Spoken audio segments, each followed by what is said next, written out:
우리 다 같이 마음 정돈하시고 묵도하심으로 하나님께 예배를 드리시겠습니다. 그러나 나의 종 너 이스라엘아, 나의 택한 야곱아, 나의 벗 아브라함의 자손아, 내가 땅 끝에서부터 너를 붙들며 땅 모퉁이에서부터 너를 부르고 네게 이르기를 너는 나의 종이라, 내가 너를 택하고 실어버리지 아니하였다 하였노라. 두려워 말라, 내가 너와 함께 함이니라. 놀라지 말라, 나는 내 하나님이 됨이니라. 내가 너를 굳세게 하리라. 참으로 너를 도와주리라. 참으로 나의 의로운 오른손으로 너를 붙들리라. 보라, 내게 노하던 자들이 수치와 욕을 당할 것이요 너와 다투는 자들이 아무것도 아닌 것 같이 될 것이며 멸망할 것이라. 내가 찾아도 너와 싸우던 자들을 만나지 못할 것이요 너를 치는 자들은 아무것도 아닌 것 같이 험한 것 같이 되리니, 이는 나 여호와 너희 하나님이 내 오른손을 붙들고 내게 이르기를 두려워 말라, 내가 너를 도우리라 할 것임이니라. 아멘. 좋으신 아버지 하나님, 은혜를 감사합니다. 한 주일 동안 더위가 기승을 부리는 가운데서도 저희들 건강과 안전을 지켜주시고 오늘 주님의 날 맞이하여 주 앞에 나와 예배할 수 있도록 도우심을 감사를 드립니다. 하나님께 예배하는 이 시간, 우리가 온 마음과 정성과 힘을 다하여 하나님께 예배하게 하여 주옵시고, 이렇게 예배하는 가운데 하나님께서 우리에게 베푸신 놀라운 은혜로 충만케 하여 주옵소서. 몸이 또 아픈 성도들에게 치료의 손길을 베풀어 주시고 약한 성도들에겐 강함을 더하여 주옵소서. 세상을 이길 수 있는 믿음을 더하시고 또 능력을 덧입혀 주옵소서. 여러 가지로 어려움 당하고 있는 이 세상입니다. 이 나라도 또 어려움이 있고 혼란스러움이 있습니다. 주님의 도우심의 손길을 베풀어 주셔서 안정되게 하시고 우리 하나님 믿는 백성들을 통하여서 이 세상에 하나님의 공의가 강같이 흐르는 역사가 나타나게 하여 주옵소서. 우리 새생명교회가 이 시대적 사명 감당케 하시고 교회의 기능을 잘 활용해서 하나님의 나라와 하나님의 의를 위해서 힘써 일하는 주의 귀한 백성들로 모이게 하여 주시옵소서. 예배를 돕는 성도님들 손길손길을 복되게 하여 주시옵시고, 또 멀리 외국에 있어서 또 군에 있어서 함께 예배하지 못하는 성도들도 지켜보하여 주옵소서. 예배 시청을 주께 의탁하옵고 예수 그리스도 이름으로 기도하옵나이다. 아멘. 하나님 말씀 데살로니가전서 1장 2절부터 7절까지 말씀입니다. 오늘 이 말씀 가지고 제가 믿음과 희망과 사랑의 실천같이 한 주제로 말씀을 증거하고자 합니다. 본문 말씀 제가 읽겠습니다. 우리가 너희 무리를 인하여 항상 하나님께 감사하고 기도할 때에 너희를 말함은 너희의 믿음의 역사와 사랑의 수고와 우리 주 예수 그리스도에 대한 소망의 인내를 우리 하나님 아버지 앞에서 쉬지 않고 기억함이니, 하나님의 사랑하심을 받은 형제들아, 너희를 택하심을 아노라. 이는 우리 복음이 말로만 너희에게 이른 것이 아니라 오직 능력과 성령과 큰 확신으로 된 것이니, 우리가 너희 가운데서 너희를 위하여 어떠한 사람이 된 것은 너희 아는 바와 같으니라. 또 너희는 많은 환난 가운데서 성령의 이름 기쁨으로 도를 받아 우리와 주를 본받은 자가 되었으니, 그러므로 너희가 마게도냐와 아가야 모든 믿는 자의 본이 되었는지라. 아멘. 저는 오늘 이 본문 말씀, 여기 핵심이 이제 3절과 4절에 있는 말씀인데요. 제가 다시 한번 읽을게요. 너희의 믿음의 역사와 사랑의 수고와 우리 주 예수 그리스도에 대한 소망의 인내를 우리 하나님 아버지 앞에서 쉬지 않고 기억함이니, 하나님의 사랑하심을 받은 형제들아, 너희를 택하심을 아노라. 여기 4절에 하나님의 사랑하심을 받은 형제들아, 너희를 택하심을 안다 할 때 굉장히 복된 내용이에요. 하나님께로부터 택함 받았다, 구원받은 백성이 되는 거죠. 근데 어떻게 해서 사도 바울이 이 데살로니가 교회에 있는 성도들이 하나님께로부터 택함 받고 구원받은 것에 자리에 있다는 것을 확신했냐면은, 그 데살로니가에 대한 소식을 디모데를 통해서 들었어요. 어떤 소식을 들었는가? 너희의 믿음의 역사, 또 사랑의 수고, 또 우리 주 예수 그리스도에 대한 소망의 인내를 항상 가지고 있더라는 것이죠. 이 말씀 보면 이것이 참 그리스도인의 삶의 모습이에요. 참 그리스도인이라면 이 세 가지가 꼭 있어야 돼요. 믿음의 역사, 사랑의 수고, 소망의 인내. 근데 바울이 고린도전서 13장 13절에 말하기를 믿음과 사랑, 소망과 사랑, 이 세 가지, 믿음, 소망, 곧 희망인데, 믿음과 희망과 사랑, 이 세 가지는 항상 있어야 된다고 말씀하고 있어요. 근데 이 바울이 그 얘기를 한 것은 그냥 지나가듯이 말한 것이에요. 잠깐 한 절 되어 있지만은 사도 바울이 쓴 그 모든 바울 서신에 보면은 이 세 가지가 아주 자주 나옵니다. 여기 데살로니가 교회가 정말 주님께로부터 사랑받는 교회가 됐다는 것에서 세 가지 증거가 믿음의 역사가 있었어요. 사랑의 수고가 있었어요. 또 소망의 인내가 있었습니다. 그러니까 믿음, 소망, 사랑 이 세 가지는 항상 있어야 된다고 그렇게 그냥 크게 그냥 함축적으로 말을 하고 있는데, 실제로 바울이 말하고 있는 것은 믿음도 있어야 되는데 어떤 것이 진정한 믿음인가? 믿음의 역사가 있어야 된다는 거예요. 사랑의 수고가 있어야 된다는 겁니다. 이 수고라는 것은 그 원의 뜻이 칼로 베인 상처라는 뜻입니다. 그러니까 사랑을 하다 보면 많은 상처를 받게 된다는 거예요. 그래서 소망의 인내입니다. 여러분 아시다시피 바울 또 이렇게 합니다. 환난은 인내를 낳고, 인내는 연단을 낳고, 연단은 희망을 낳는다. 그러니까 이 소망에 이르기 위해서는 엄청난 그 인내를 해야만 그 희망을 가질 수가 있다는 것을 말하고 있어요. 그러니까 믿음과 소망, 사랑 이 세 가지는 항상 있을 것이라고 했는데, 그걸 더 확대해 보면 믿음의 역사와 사랑의 수고와 소망의 인내는 항상 있어야 된다. 이렇게 이제 확대할 수가 있는 겁니다. 근데 이것을 제가 오늘 하루 그냥 이 시간에 다 마치려고 어떻게든 좀 압축을 해서 설교를 하려다 보니까 도저히 안 되겠어요. 그래서 이제 셋을 나눠서 설교를 하려고 그러는데, 그럼 믿음의 역사가 무엇이냐? 참 이해가 어려워요. 믿음의 역사. 아니, 뭐지? 역사? 대한민국 역사인가? 세계사인가? 세계 역사? 한국 역사? 그것이 아니라 믿음의 역사라는 것은 믿음의 어떤 과거에 있던 어떤 것이 아니라 이 역사라는 단어가 좀 온전하게 해석이 됐으면 좋겠는데 그게 좀 안 됐어요. 그래서 이 믿음의 역사라는 것은 그 맨 밑에 나와 있듯이 믿음의 역사는 어떤 것인가?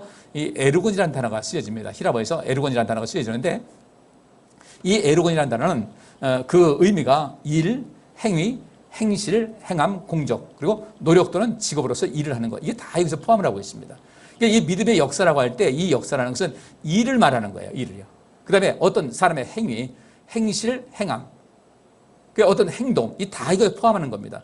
그러니까 이것은 일, 행위, 행실, 행함, 공적, 이것이 성경에도 이 에르곤이라는 단어가 쓰여진 것이 여러 군데에서 해석이 분분해요. 많이 이렇게 해석이 여러 가지 나왔습니다.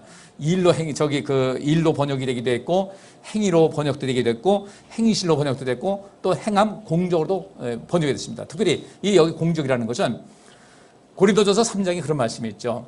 우리 사람은 다 그리스도의 터 위에서 각각 자기의 주어진 일을 하고 있다.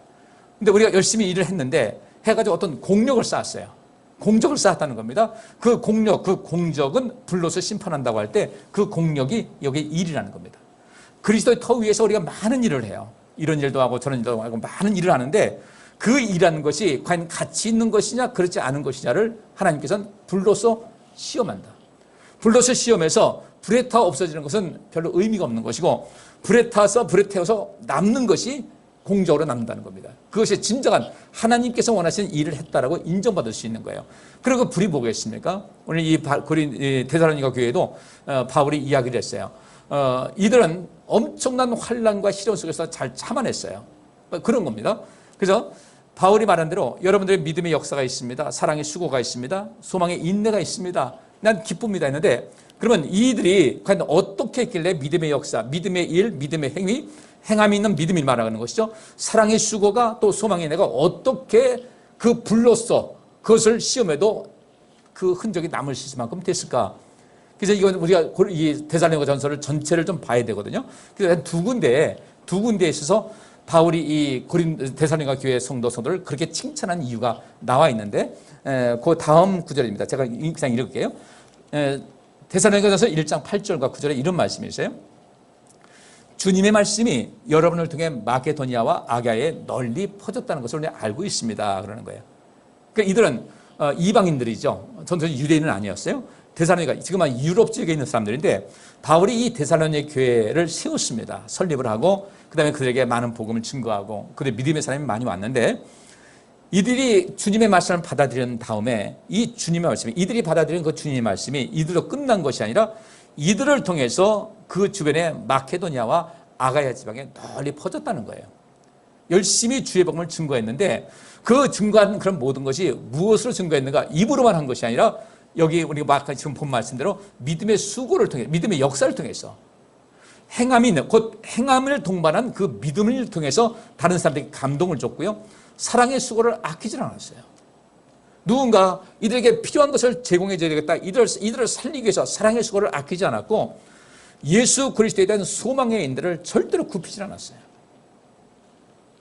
이렇게 해서 이 모든 지방에 널리 퍼졌을 뿐 아니라 이들이 하나님을 믿는 그 믿음이, 여러분들이 하나님을 믿는 그 믿음에 대한 소문이 곳곳에 퍼졌다고 그랬어요. 아, 데살로니가 교회 성도들 정말 대단하다. 좀 훌륭하다. 저들 믿음 우리가 본받아야 될 정도로 이들의 믿음에 대한 소문이 곳곳에 퍼졌으므로 우리는 여러분에 대해서 더 이상 할 말이 없습니다. 지금 바울이 쓴 편지에 그것이 있는 겁니다. 그리고 이것은 우리가 여러분을 전에 방문했을 때 여러분이 우리를 어떻게 환영해 주었는가를 우리 잘 알고 있습니다. 여러분들에게 복음 증거했을 때 여러분들은 우상을 버리고, 여러분들이 섬기던 우상을 버리고 하나님께 돌아와 살아계신 참 하나님을 섬기며, 또 죽은 사람들 가운데서 다시 살아나신 예수님이 하늘로부터 다시 오실 날을 여러분들이 간절히 기다리고 있다는 것을 사람들이 다 우리에게 이야기해 줘서 잘 알고 있습니다. 이런 얘기를 하고 있고, 또 데살로니가전서 3장 4절부터 8절까지 보면 이렇게 바울이 이야기합니다. 우리가 여러분과 함께 있을 때 우리는 여러분에게 우리가 박해를 많이 받을 것이라고 미리 여러분들에게 말했는데, 제가 말씀드린 대로 또 여러분이 알고 있는 대로 정말 그렇게 돼서 지금 여러분들은 많은 핍박과 환난을 당하고 박해를 당하고 있는 것을 잘 알고 있습니다.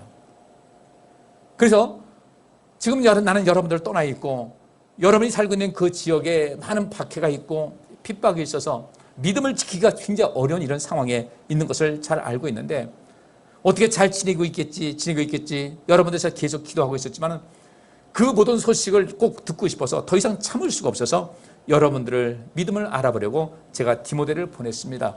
그리고 제가 보낸 디모데가 저한테 다시 돌아와서 여러분에 대한 이야기를 말해주고 있습니다. 저는 염려했습니다. 여러분이 혹시 사탄이 여러분을 깨워 우리가 수고한 것을 헛되게 할까? 여러분들이 그동안 믿음을 잘하는데 열심히 애를 썼는데 헛되게 해서 모든 것이 다시 헛수가 되지 않았을까 염려해서 그렇게 했는데, 지금 디모데가 돌아와서 저에게 전하는 말이 이런 말이었습니다. 디모데는 말합니다. 여러분의 믿음과 사랑이 이전처럼 확고해서 전혀 흔들리지 않는 이런 반가운 소식을 전해주었습니다. 또 여러분이 언제나 우리를 좋게 생각하고 우리가 여러분을 그리워하고 있는 만큼 여러분 역시 마찬가지로 우리를 보고 싶어 한다는 사실을 디모데가 전해주었습니다. 형제 여러분, 그래서 우리는 이 모든 고난과 어려움을 겪으면서도 여러분의 믿음, 여러분이 끊임없이 그 믿음을 지키고 있고 믿음의 행위를 행하고 있고 사랑의 수고를 행하고 있고 소망의 인내를 가지고 있다는 그 모든 것 때문에, 그 사실 때문에 큰 위로를 받았습니다. 그래서 바울이 이렇게 얘기합니다. 여러분이 주님 안에 굳게 서 있으므로 이제 우리가 살 것 같습니다. 얼마나 바울이 안타깝게 기도하고 어떻게 지는지 궁금했는지 알 수가 있어요. 이제야 제가 한숨 놓겠습니다. 이제야 좀 제가 살 것 같습니다. 많이 걱정했는데 여러분들이 끊임없이 믿음을 지키고 있다는 사실이, 그것을 디모데를 통해서 들었을 때 얼마나 기쁜지 모르겠습니다. 이 편지 쓰면서 구구절절 그 얘기가 나오고 있거든요. 그러면 여기서 이 데살로니가 교회 성도들이 믿음의 역사가 있었다, 사랑의 수고가 있었다, 소망의 인내가 있었다. 오늘 제가 드리는 말씀은 이들이 가지고 어떤 믿음의 역사가 있었을까, 어떻게 믿음 생활을 했으며 그 믿음을 통해서 어떤 일을 행했을까, 어떤 행위가 있었을까, 어떤 행실을 보였길래 주님께로부터 이렇게 사랑받고 있었고 그들이 그 어려운 가운데서도 믿음이 흔들리지 않고 하나님을 섬길 수 있었을까. 바울이 이제 이런 이야기를 쭉 하고 있습니다. 그래서 오늘 이 시간 우리가 함께 하나님 말씀 나눌 것은요, 진정한 믿음은, 하나님께서 말씀하신 진정한 믿음이면 거기에 반드시 어떤 열매가 있어야 된다는 거예요. 믿음의 일이 있어야 된다는 겁니다. 내가 믿음이 있다고 할 때는 이 믿음에 어떤 행위가 있어야 되는 거예요. 그 믿음에 걸맞는 행실이 있어야 되고 행함이 뒤따라야만 이 믿음이 온전하게 된다는 것이죠. 여러분 잘 아시다시피 우리는 천국 가는 그 믿음, 우리가 구원받는다고 할 때 믿음으로 구원받는다고 합니다. 행위가 아니라 믿음으로 구원받는다고 해요. 근데 여기서는 믿음의 행실이 있어야만 구원받는다고 또 이야기를 합니다. 이 두 가지 잘 아시겠지만 이걸 한번 좀 살펴드릴게요. 로마서 3장 25절부터 28절까지 이렇게 기록하고 있어요. 하나님께서는 그리스도 예수님의 피를 죄에서 구원하는 제물로 삼으시고 누구든지 그분을 믿으면 하나님과 화목하게 하셨습니다. 그것은 하나님께서 지금까지 참으심으로 그냥 지나쳐왔던 과거의 모든 죄를 오늘날 그리스도로 말미암아 해결하심으로 자기의 의로우심을 나타내셔서 자기도 의로우시며 예수님을 믿는 사람도 의롭다고 인정하기 위해서입니다. 그러므로 우리에게는 자랑할 것이 아무것도 없습니다. 하나님에게 의롭다는 인정을 받는 것이 율법이나 행위로 되는 일입니까? 아닙니다. 오직 믿음으로만 되는 일입니다. 그러므로 우리는 사람이 율법을 지켜서가 아니라 믿음으로 의롭게 된다는 결론을 내립니다. 이 이야기가 우리는 다 알고 있는 이야기인데, 이 구절을 잘못 해석해가지고요, 믿음의 어떤 믿음의 어떤 행위가 있어야 되는 것이 그 다음 단계인데 그것을 쑥 빼버리고 오직 하나님께 의롭다는 인정받는 것은 율법이나 행위로 되는 것이 아니다. 오직 믿음으로 하면 되는 거다. 믿음으로 의롭게 된다는 결론을 내렸습니다. 그러니까 여기 있는 대로 율법으로 또는 행위로 구원받는 것이 아닙니다라는 이야기를 외국대에서 많은 사람들 미혹했던 것이 구원파였어요. 이게 믿음으로 구원받으니까 이미 구원받았는데 그 구원을 물릴 일이 없지 않냐. 더 이상 우리가 이미 나는 믿음으로 의롭다고 구원을 인정받았다. 그 사람들이 구원받고 물어보는 것이 그겁니다. 당신은 언제 구원받았습니까? 중생한 그 날짜 시간이 언제입니까? 이런 것을 자꾸 물어봅니다. 그럼 기성교회들 여러분 언제 구원받은지 알아요? 생각나요? 잘 모르죠. 당신 구원받지 못했다는 거예요. 다시 시작해야 된다면서 그런 나름대로 교육을 시킵니다. 그리고 당신이 이제 오늘부로 바로 이 시간부로 구원받았습니다. 앞으로 여러분 당신은 자유합니다. 무슨 일에도 상관없습니다. 그러고 나서 어떻게 하는 거예요? 믿음의 행위를 하지 않는 거예요. 자기 멋대로 살아가게 내버려두는 거예요. 그러니까 예수 믿는 것이 어떤 구속된 것 같은 그런 느낌 가진 사람들이 얼마나 좋겠어요. 그래서 이 구원파에서 나온 것이 무엇입니까? 세모예요. 세모 사건이요. 세월호 사건 다 마찬가지입니다. 세월호도 그 세모, 이 구원파에 다 관계된 사람들이에요. 내가 한번 구원받았다고 하니까 그 다음에는 어떤 양심의 가책을 받지 않아요. 내가 구원받았는데 이미 내 죄는 사함받았으니까 내가 무슨 짓을 한다 할지라도, 그리고 그 어떤 우리가 잘못을 저질렀으면 하나님께 내 죄를 고백해야 되잖아요. 그래야만 용서받는 것인데 아무렇게 인생 살면서 나 문제 없다. 이미 그날 몇 년, 몇 월, 며칠 구원받았으니까 이건 영원토록 간다고 하면서 굉장히 불법적으로 부도덕하게 인생을 살아가는 겁니다. 그래서 이 구원파가 우리 한국 사회에 끼친 악영향이 보통 심각한 것이 아니에요. 오대양 사건 통해서 엄청나게 사람 많이 죽었어요. 세월을 이렇게 하고서 그것은 끝나버렸습니다. 이거 정치적인 것만 넘어갔지 실제로 그 해상 사고를 통해서 책임져야 될 사람은 아무도 없는 거예요. 이렇게 부도덕한 직장이 되는 겁니다. 이렇게 성경을 잘못 이해하게 되면요, 여기서 이 기독교가 아주 천하에 아주 악독하고 파렴치하고 비윤리적인 집단으로 매도가 되는 거예요. 왜? 이렇게 하나만 보고 더 이상 깊은 얘기를 안 하다 보니까 이런 문제가 발생을 해요. 물론 그렇다고 해서 우리가 행위를 통해서 구원받는 것은 아니에요. 이 순서입니다. 우리가 하나님을 알지 못해서 내가 천국 백성이 되지 않았을 때, 그러면 이 천국 백성으로 입문하는 첫 단계가 무엇이냐면 하나님의 은혜로 구원받는 거예요. 우리는 행위로서 내가 암만 착하다고 해도, 어떤 사람은 그래요. 난 법 없어도 살 사람이라고. 여러분들, 법 없이 살 사람은 아무도 없습니다. 사람이 극한 상황 되게 되면요, 이거 말로 할 수가 없는 거예요. 우리 인류 역사 한번 보세요. 제1차 세계대전이 어떻게 일어났습니까? 기독교가 붕괴되면서 1차 세계대전이 일어난 거예요. 종교개혁이 일어나고 그 다음에 이 산업혁명으로 이어가면서 이 유럽 사회가 철저하게 신본주의 사회였는데, 이제는 사람이 우리 인간들 이런 기술인데 기술을 많이 개발합니다. 산업혁명해가지고 대규모 이 물자가 생산이 됩니다. 그리고 그 뒤로 어떻게 됐는가? 사람들의 욕심이 끝이 없는 거예요. 1차 세계대전 끝난 다음에 세계 지도가 바뀌어졌어요. 각각 힘 있는 나라들이 이 산업혁명이 있으면서부터 무기 발달을 거기서 시작이 된 거예요. 엄청나게. 옛날에 기병들 말 타고 다니면서 하고 또 총 쏘는 것도 한 방 겨워놓고 땅속에 있는데 이제 연발로 사격할 수 있는 이런 것이 나오니까 그 전쟁에서 이길 수 있다는 이 힘이 있으면서 그때부터 하나님에 대한 그 양심, 이런 것을 완전히 뒤집어 버린 거예요. 그러니까 언제부터 문제가 됐는가? 옛날에 신본주의가 철저하게 하나님 중심으로 살았던 이 사람들이, 물론 그건 지나치게 인간의 그 권위를, 인간의 권리라든지 인간의 어떤 그 인권을 무시한 그런 때였어요. 그 점점 인간이라는 존재가 부각되면서 하나님을 자꾸 뒤로 밀어버리는 겁니다. 인간이라는 그런 모든 이 존재가 아주 대단히 뛰어난 것 같이 했는데 1차 세계대전 때문에 여러분들 그때 얼마나 죽었는지 아세요? 사람들이요. 죽은 사람 한 1000만이에요. 그 다음에 이 부상자 입은 사람, 부상자들과 실종자들만 거의 4천만 명이 됩니다. 지금 이 걸프 전쟁 이후에 PTSD라고요. 외상후 스트레스 장애.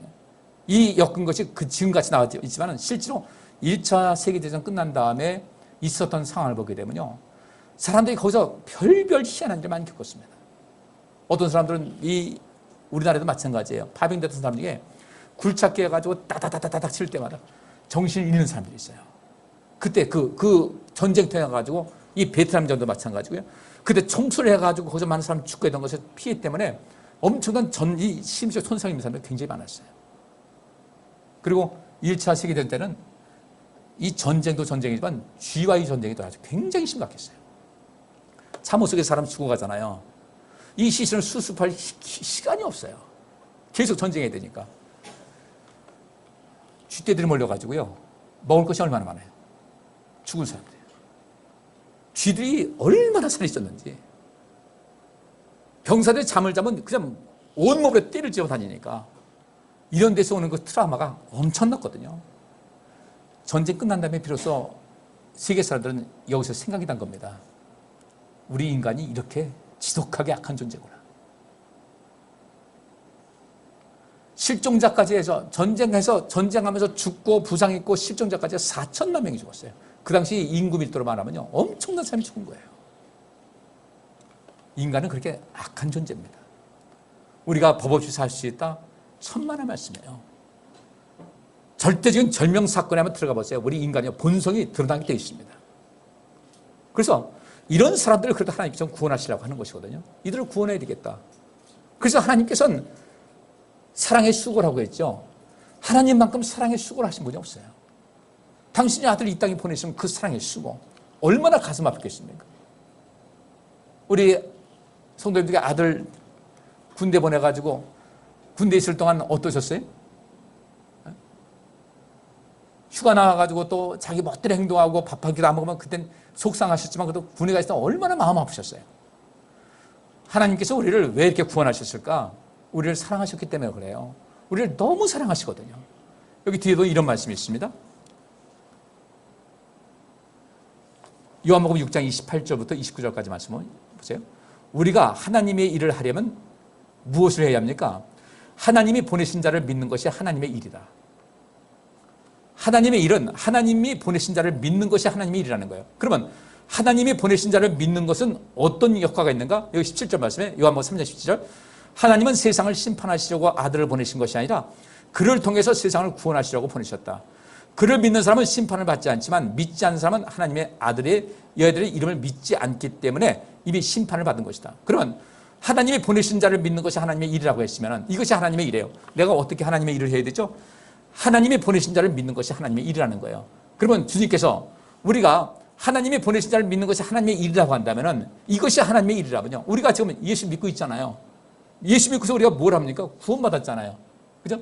구원받았으면 하나님께서 간절히 원하시는 것은 이 세상 모든 사람들이 주 안에서 예수 안에서 다 구원받고 영생 얻는 것을 하나님께서 가장 큰 일이라고 하시는 거예요.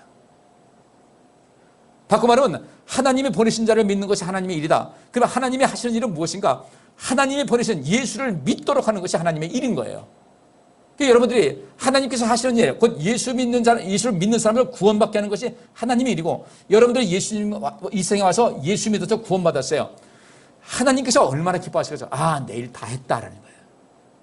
그래서 우리를 은혜로 이미 우리가 어떤 율법의 행위를 가지고 내가 선을 행함을 통해서 구원받는 것은 사람은 불가능한 겁니다. 불가능한 것이기 때문에 우리를 구원하시기 위해서 어떻게 하셨는가? 예수님을 이 땅에 보내셨고 그 사람을, 그 예수를 믿는 그 사람을 하여금 이제 하나님의 자녀가 되게 하는 것이 하나님의 계획하신 일이었던 거예요. 근데 이것을 잘못 알아가지고 내가 예수 믿으니까 교회 나와서 예배 드리니까 난 구원받았다? 그 다음 단계가 있어요. 그 다음 단계 진정으로 이 사람이 구원받은 사람으로서 자기가 갖춘 것은 어떤 것을 해야 될 것인가? 우리 여기 야고보서 2장 19절부터 25절까지 제가 읽습니다. 20절부터 어리석은 사람들이요 행동이 따르지 않는 믿음은 아무 쓸모가 없다는 것을 모르십니까? 우리 조상 아브라함이 아들 이삭을 제단에 드릴 때 그가 행한 일로 의롭다는 인정을 받지 않았습니까? 여러분도 알고 있듯이 그의 믿음에는 행동이 따랐으며 그것으로 그의 믿음이 완전하게 되었습니다. 그래서 아브라함이 하나님을 믿었으므로 하나님은 이 믿음 때문에 그를 의롭게 여기셨다는 성경 말씀이 이루어졌고 그는 하나님의 친구로 불려졌습니다. 따라서 사람이 의롭다는 인정을 받는 것은 행동으로 되는 것이지 믿음만으로 되는 것은 아닙니다. 말로만 내가 예수 믿는다 하고서 종교가 무엇입니까? 기독교라고 하는데 이 기독교인으로서의 어떤 모습이 보이질 않아요. 하나님께서는 구원받는 길을 인간이 무력하기 때문에 인간의 힘 가지고 절대로 하나님께서 원하시는 그 구원을 이룰 수가 없기 때문에 그래서 예수님을 이 땅에 보내셨고 예수님이 우리 사람의 모든 죄를 대신 짊어지고 죽으셨어요. 우리는 그분이 나를 위해서 죽으셨고 나도 역시 예수님께서 죽으실 때 죄를 짊어지셔 죽은 것 같이 나도 이제 나는 죄인인 것을 고백을 하고 주님의 은혜 속에서 온전하게 살기로 하는 그런 간절한 마음으로 왔으면은 그 다음에 때는 어떻게 해야 됩니까? 죄와의 싸움을 끊임없이 해야 되는 거예요. 근데 이 죄와의 싸움은 어떻게 하는 것이 죄를 이길 수가 있는가? 선을 행함을 통해서 이 죄를 이길 수가 있습니다. 죄와의 싸움은요, 직접 맞닥뜨릴 수가 없어요. 감당이 안 돼요. 엄청나게 힘든 겁니다. 그러니까 우리는 우리 자신이 갖고 있는 좋은 부분을 활성화시켜서 열심히 인생 살아가게 하는 것이 이것이 주께서 원하시는 그런 부분이에요. 그래서 제가 이제 여기서 오늘 여기까지만 이 말씀까지만 하고 마치겠습니다. 로마서 2장 6절부터 10절까지 보면 이런 말씀이 있어요. 하나님은 모든 사람에게 그 행위대로 갚아주실 것입니다. 참고 꾸준히 선한 일을 하며 영광과 존귀와 썩지 않을 것을 구하는 사람에게는 하나님께서 영원한 생명으로 갚아주시고 이기적이며 진리에 순종하지 않고 불의를 따르는 사람에게는 분노와 형벌로 갚으실 것입니다. 악한 일을 하는 사람은 유대인뿐만 아니라 이방인까지도 환난과 고통을 당할 것이며 선한 일을 하는 사람에게는 영광과 존귀와 평안이 있을 것입니다. 이것도 유대인이나 이방인이 마찬가지입니다. 다시 정리합니다. 우리 인간은요, 우리 안에 있는 죄성은 없는 사람이 없어요. 우리는 다 죄인일 뿐입니다. 그래서 예수님께서 하신 말씀대로 너희는 남을 비난하지 말아라. 내가 차라리 비난하지 않았으면 내가 어떤 실수를 했을 때 사람들한테 책이나 안 잡힐 텐데 자기는 안전한 것 같이 누구 이런 데 저런 데 계속해서 그런 일을 말을 하고 또 우리 사람은 죄인이잖아요. 연약하잖아요. 나는 또 똑같이 그런 잘못 저지르는 거예요. 그러면 내 입으로 말한 것이 얼마나 부끄러운 것이 되냐는 거죠. 우린 다 죄인입니다. 다 죄인이에요. 그래서 내가 하나님께서 정하신 그 의의 기준, 온전함을 이루라는 그 기준에 따라갈 사람이 아무도 없어요. 우리 속에 난 욕심 한번 보세요. 우리끼리니까 한번 해보자고. 우리 선수끼리 딴 얘기 하지 말고 우리 한번 제대로 한번 해보자고요. 우리 무슨 선수예요? 죄에 대해서 익숙한 선수들 아니에요. 우리 그렇잖아요. 그런데 그럼에도 불구하고 우리 하나님께서 우리를 사랑해 주셨어요. 이것을 이해하시려면 그렇습니다. 우리가 자녀들 키우다 보면 그렇죠. 어떤 분은 그래요. 무자식이 상팔자다라는 이런 얘기를 해요. 근데 무자식이 없는 상팔자라는 말도 우리는 그것이 거짓말인 줄 다 알고 있어요. 그죠? 자식이 있으면요. 속도 썩죠. 그래서 사랑의 수고가 들어가는 거예요. 자식 키우면서 여러분들 힘들지 않은 사람 어디 있겠어요? 그래서 우리 컬럼 안에 보면 이런 걸 제가 썼어요. 부모님의 가슴에 대못 수십 개 박지 않고 어른 된 사람이 얼마나 있을까? 여러분 어디 부모님께 대못 박았어요? 안 박았어요? 나는 안 박았다고. 나는 절대 안 박았다고. 그럼에도 불구하고 단 한마디의 말로 사람들의 가슴에 회한과 슬픔 그리고 따뜻함을 동시에 불러일으킬 수 있는 단어가 있다면 그것은 아마 어머니 또는 아버지가 아닐까 싶습니다. 우리 부모님께 정말 대못 많이 박았어요. 몇 개나 더 박았나 그 약간 차이가 있을 뿐이지 사람은 그런 존재예요. 또 그렇게 우리가 어른이 돼서 부모가 됐을 때 역시 마찬가지로 그런 일을 또 겪고 있어요. 그래도요 내 새끼는 어때요? 여전히 소중해. 내 자식은 여전히 소중해.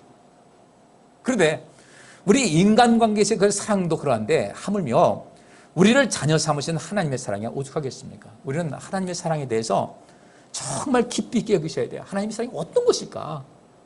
내가 내 자식을 이렇게 사랑하는데 성경 말씀은 그보다 더 우리를 사랑하신다는 거예요.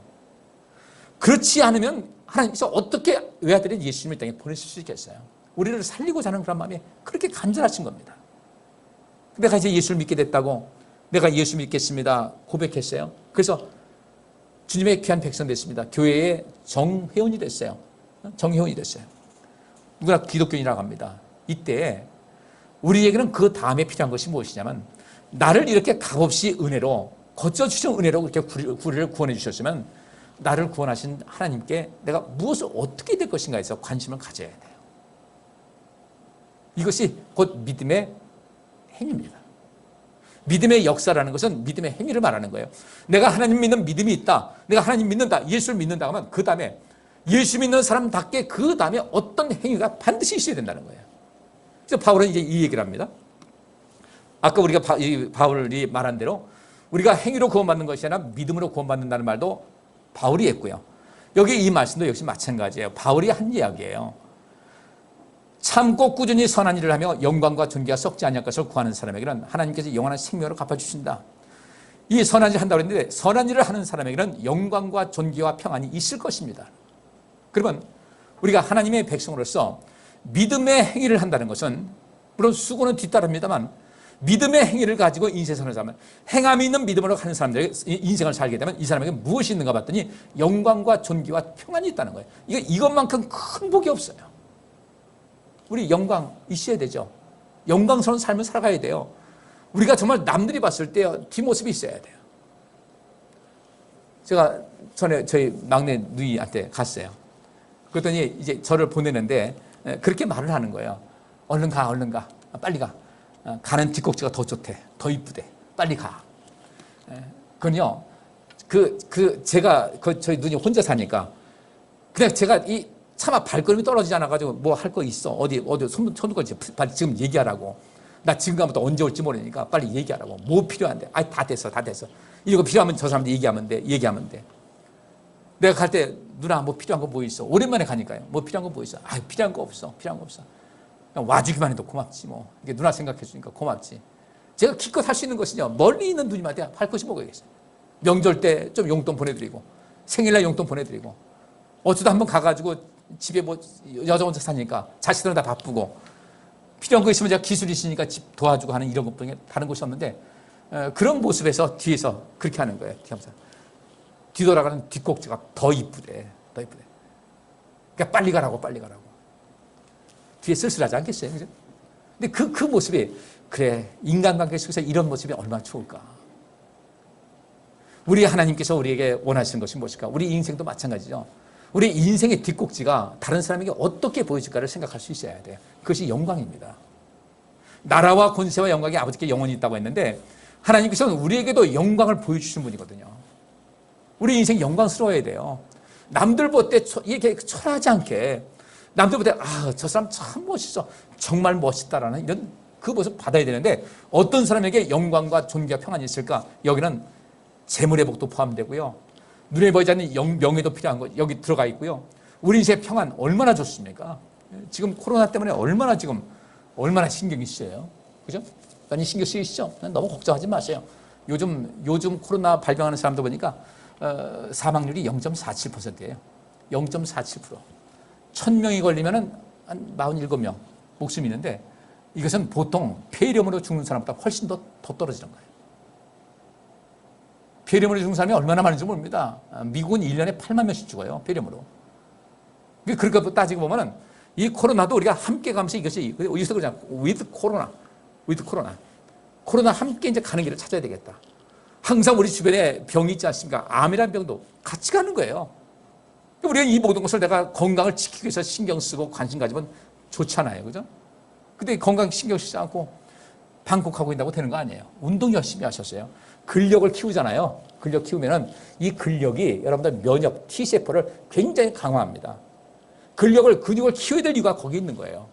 먹는 거 조심하고, 생활관리 잘하면서 마음 관리도 잘하고, 몸 관리도 잘하고, 영적 관리 잘하게 되면 이 모든 것이 있는 것인데, 선한 일을 하는 사람에게는 영광과 존귀와 평안이 있다.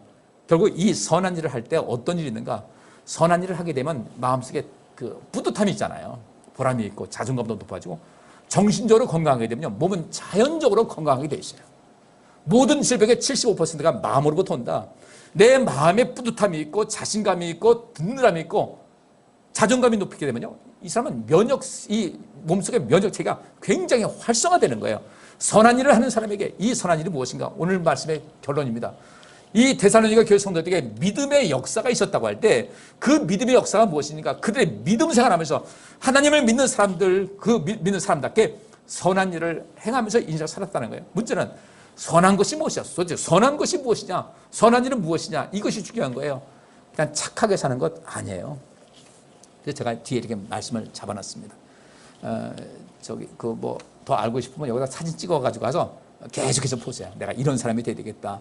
근데 이 선하다, 착하다는 이 단어가 우리 보다 선하다, 착하다 그러잖아요. 그러면 착하다 하면 어떤 느낌이 들어요? 좀 좋은 의미도 있지만 그냥 순에 터진 사람. 이런 사람도 더 착하다고 하잖아요. 그런데 성경에서 말하고 있는 선하다는 것은요, 이게 보통 그야말로 이 인생 올림픽 가면요, 금메달감인 거예요. 이 선하다. 성경에서 말하는 선한 것은 금메달감이에요. 자, 이 선하다는 것은 만족할 만하다는 겁니다. 이게 그 세 가지 이제 전제가 있습니다. 이 선을 행한다, 이 선한 일을 행한다고 할 때 이 선한 일을 행함에서 반드시 연관된 그 세 그룹이 있습니다. 첫째는 하나님을 기쁘시게 해요. 선한 일하면 하나님께서 굉장히 기뻐하시고, 이 선한 일을 하는 사람에게는 하나님께서 영광과 존귀와 평안 준다고 그랬죠. 이것만 주는 것이 아니라 선한 일을 하는 사람에게는 우리 하나님께서 능력을 베풀어 주셔요. 지혜도 주시고 능력도 주셔요. 그래서 이 선한 일에 있어서 첫째 하나님을 기쁘시게 할 수 있어야 되고, 그 다음에 이 선한 일을 하게 되면 영광과 존귀와 평안이 있으니까 자기 개인에게 얼마나 큰 기쁨이 있는지 몰라요. 이건 엄청난 복입니다. 그 다음에 선한 일을 한다. 누구에게 하겠어요? 나만 위해서요? 선한 일을 한다. 누군가를 위해서 하는 거예요. 이 세상을 위해서나 나 아닌 다른 사람에서 선한 일을 하게 되면 이 사람에게는 영광과 존귀와 평안이 있는데, 이 선하다는 것이 보니까 여기가 만족할 만한 거예요. 이 선하다는 것은 한마디로 말하면 그 사람의 능력이에요. 이 선한 것은 능력입니다. 여기 한번 쭉 보세요. 제가 좀 헷갈리지 말라고 한 칸 더 그래서 색깔을 바뀌었는데, 만족할 만한 인생이에요. 여러분 인생도 만족할 만하게 인생을 살아갈 수 있기를 주의 이름으로 축복합니다. 어떻게 만족할 것인가 생각하세요. 어떻게 해야 내가 주님께로 가는 그날 나 그래도 인생 멋있게 살았지. 어느 가수가 뭐 인생 소풍이라는 노래를 불렀는데 가사가 좀 괜찮아요. 비가 내려도 눈이 내려도 그냥 가보는 거야. 인생 소풍 뭐 그런 것 아닌가. 괜찮더라고요. 비가 내려도 눈이 와도 날이 굳어도 어쩌도 가는 거예요. 여러분도 금년에 날씨 무척 더웠죠. 오늘부터 이제 꺾인대요. 지금 시간에 꺾이기 시작하는 거예요. 그럼 내일부터 1도씩 딱딱 떨어지게 되면 이제 견딜만 한 거예요. 근데 이번 겨울 이러면 좀 무지하게 더웠다. 그래도 살잖아요. 사는데 문제 없어요. 비가 내려도 눈이 내려도 그때 가보는 거야. 인생 서풍 막 그런 거지 뭐. 그렇게 인생 살아가는 겁니다. 이게 인생을 만족할 만큼 여러분들이 그렇게 인생을 만들어가면서 사셔야 돼요. 선하다는 것은 좋은 겁니다. 좋은 사람 돼야 돼요. 충분하게. 선을 행할 때도 충분하게 하세요. 죽어도 욕먹지 말고. 그러니까 내 수준을 보세요. 나는 어떤 수준인가. 남들이 봤을 때 난 이 정도 수준이다 할 때는요, 하나님 앞에 드리는 것도 마찬가지고 누군가에게 모든 걸 베푸는 것도 마찬가지고, 그때에 내 격을 맞출 수 있어야 돼요. 우리가 누구에게 베푼다 할 때 그렇게 기왕이면 이분 참 최선을 다하는구나. 하나님 앞에서도 그렇고 인간관계에서 충분한 거. 이것이 선한 거예요. 마무리가 훌륭한 인생입니다. 여러분 마무리 잘하고 계십니까? 마무리가 훌륭해야 돼요. 이것을 마음에 두고서 자세하게 설명 못하니까 마음에 두고서 어떻게 살아야 될까 생각해 보세요. 교양 있는 사람이 돼야 돼요. 교양 있는 사람. 지금도 교회 오는데 혼자인데 어떤 젊은 친구가 자전거를 타고 있는데 횡단보도 불 들어왔으면 자전거는 서야 되잖아요. 근데 앞으로 휙 지나가. 그것도 바로 붙어가지고 휙 지나가요. 내가 뒤를 탁 보니까 참 교양이 없다. 자전거도 차기 때문에 횡단보도 가다 누구 치게 되면요, 그럼 횡단보도 이제 8대 문제가 돼버려요. 중대 사고예요. 근데 그걸 몰라요. 근데 어떤 사람 보니까 오토바이 타고 가다가 나 그래 처음 봤어요. 오토바이 타다가 횡단보도 내리니까 오토바이 끌고 가더라고요. 시동 걸린 상태에서 끌고 가더라고요. 건너가서 차를 타고 가요. 저 사람 교양이 있다. 그게 정상이거든요. 우리 교양 있게 사시자고요. 이게 선한 거예요. 이것은 이 선하다는 것은 굉장한 인생의 능력입니다. 자, 건강한 것도 선한 겁니다. 정신 건강도요, 강하게 하셔야 돼요. 약하지 마세요. 마음도 강하게 하세요. 살다 보면 그런 일이 있는 것이 하고서 잊어버릴 거 억지로 잊어지지 않으니까 다른 생각을 해가지고, 그래 이것도 내가 수업료 냈다 생각하고 내가 다음에 이렇게 하지 말아야지. 이렇게 하게 되면 사람이 건강해지거든요. 몸도 건강하게 하고 영적인 것도 건강하게 하는 이런 모든 것에 힘쓰는 거예요. 선한 사람은 세련됩니다. 세련된 사람이에요. 말이 굉장히 세련된 거예요. 얼굴 모습도 굉장히 세련된 거예요. 그죠?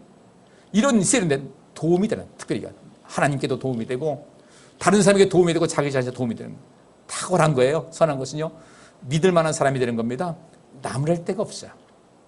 나무랄 데가 없어요. 지금 사도 바울이 데살로니가 교회 성도들에게 그렇게 얘기하지 않습니까? 난 여러분에게 그런 좋은 소식 들었습니다. 난 여러분에게 나무랄 것이 없습니다. 이런 칭찬 받을 수 있어야 돼요. 하나님께도 받을 수가 있어야 되고, 유능한 사람이 선한 사람이에요. 능숙하고 신선하고요. 신선하고. 요새 뭐 그러지만 프레시 민트, 껌들 프레시 민트, 신선하다는 거죠. 아침 프레시 베지터블, 신선한 야채다. 좋잖아요. 매력이 있어요. 여러분 매력이 있습니까? 저는 지난주에 말씀드렸는데 내 매력은 코하고 입인데 도대체 제일 매력이 떨어지는 눈만 보이고 있으니 그래서 어느 병원 갔더니 의료보험 된대요. 그래서 아마 하려고. 그때 같은 목사님 저 배불렀나 보다 하지 마시고 앞이 안 보여요. 앞이 지금. 그래서 지금 점점 상해지니까 다음에 눈쌍꺼풀 오게 되면 했나 보다 생각하시고 그냥 좋게 얘기하세요. 보기 좋습니다. 그렇게 하세요. 어떤 경우는 목사님이 그 눈쌍꺼풀 했다고 시험 들었더라고요. 그건 매력이 없는 거예요. 흠이 없는 거예요. 인생. 온전한 거, 덕이 있는 거. 덕이 있는 거예요. 저도 사실 이 백신을 맞는 건 사실 좀 별로 내키진 않아요. 근데 제가 교회 목사로서 맞는 것이 덕이 되겠다 싶어서 예약을 해놨어요. 덕이 되기 때문에, 덕 때문에 제가 맞지, 그렇지 않으면 저는 그냥 이거 충분히 이길 수 있을 것 같은데 맞는 것이 덕이 되겠다 싶어서 그렇게 하는 겁니다. 덕이 있는 거예요. 신앙심이 깊고 올바른 겁니다. 옳고 그름을 먼저 우선하는 거예요. 좋고 안 좋고보다 옳고 그름을 먼저 하는 거예요. 충직한 사람, 예의 바른 사람, 마음이 따뜻한 사람, 그 다음에 유쾌한 것도 선이에요. 인상 쓰지 마시고요. 유쾌하게 사세요. 우리 성도님 중에도 이렇게 설교 들을 때 이분이 웃고 있다, 아니, 이런 걸 느낄 만한 분이 있어요. 벌써 눈빛이 달라요. 저분은 참 인생 열심히 살았다. 근데 우리 대부분이 그래요. 우리 성도님들은. 근데 어떤 분은 웃는지 아닌지를 알 수가 없어요. 근데 우리 성도님들은 모르겠어요. 저도 이게 눈이 별로 약점인데도 제가 웃으면 눈이 안 보이잖아요. 이제 웃고 있다는 거예요. 그죠? 여러분 그 모습이 보이고 있어요. 좋아요. 유쾌하게 사는 거예요. 존경할 만한 재미있는, 여러분 재미 있으세요? 재미있게 인사하세요. 재미있게. 명예로운 세심한 고견. 이것이 선한 거예요. 그러니까 우리가 믿음의 행위를 한다고 할 때 그 믿음의 행위는 여기 이 모든 것이 여기에 다 포함이 되어 있습니다. 이것을 누군가에게 이 모든 것을 보여주는 거예요. 이 믿음의 행위가 있을 때 여러분들에게는 영광과 존귀와 평안이 있다. 우리가 구원받은 백성으로서 인생 살아가는 것이 그렇게 쉽지는 않습니다. 그러나 이렇게 살아갈 때 여러분에게 반드시 영광과 존귀와 평안이 있다. 정말 복 있는 삶을 살아갈 수 있다는 것을 아셔서 여러분께서 앞으로 계속해서 믿음의 그 행위를 점점 더 쌓아나갈 수 있기를 주의 이름으로 축복합니다. 나머지 부분은 제가 이따 저녁 예배 때 동영상 올려드릴게요. 근데 동영상 올려드리면은 저녁 때 여러분 낮에 들었으니까 뭐 똑같을 것이다 생각하지 마시고 지금 이렇게 말씀드리지만 저녁 예배 것은 연수 문제예요. 연수 문제를 해야 그 실력으로 자리 잡아요. 저녁 예배 동영상 꼭 보시고요. 꼭 보세요. 그저 믿음 키울 수 있으면요. 그것도 선을 행하는 거예요. 그거 들어가지고 내가 선을 행해서 복받는다 할 수 있잖아요. 오늘 저녁에도 함께 은혜 나누시고 이후로 여러분 믿음의 역사, 믿음의 행위가 주님께서 보시기에 아주 차고 넘치는 삶을 사셔서 주님께서 약속하신 그 놀라운 영광이 존귀와 평안이 충만한 인생길을 걸어가시기를 주의 이름으로 축복합니다. 기도하겠습니다. 하나님 감사합니다. 주의 은혜를 베풀어 주옵소서. 우리가 이제 선한 일을 행하는 믿음의 행위의 삶을 힘있게 감당하겠사오니 하나님 우리 모두에게 복을 내려주시고 은혜 위에 은혜를 넘치도록 허락하여 주옵소서. 예수 그리스도 이름으로 기도하옵나이다. 아멘. 이스라엘아 들으라. 우리 하나님 여호와는 오직 하나님 여호와시니 너는 마음을 다하고 성품을 다하고 힘을 다하여 네 하나님 여호와를 사랑하라. 오늘날 내가 네게 명하는 이 말씀을 너는 마음에 새기고 네 자녀에게 부지런히 가르치며 집에 앉았을 때든지 길에 행할 때든지 누웠을 때든지 일어날 때든지 이 말씀을 강론할 것이며 너는 또 그것을 내 손목에 메어 기호를 삼으며 내 미간에 붙여 표를 삼고 또 내 집 문설주와 바깥문에 기록할지니라. 아멘. 기도하시겠습니다. 주께서 여기 모인 모든 성도들과 그의 가정과 그와 관련된 모든 일에 복을 주시고 지켜주시며 따뜻하게 대해주시고 은혜를 베푸시며 사랑스러운 눈으로 바라보시어 모두에게 평안을 주시기를 원하노라. 아멘.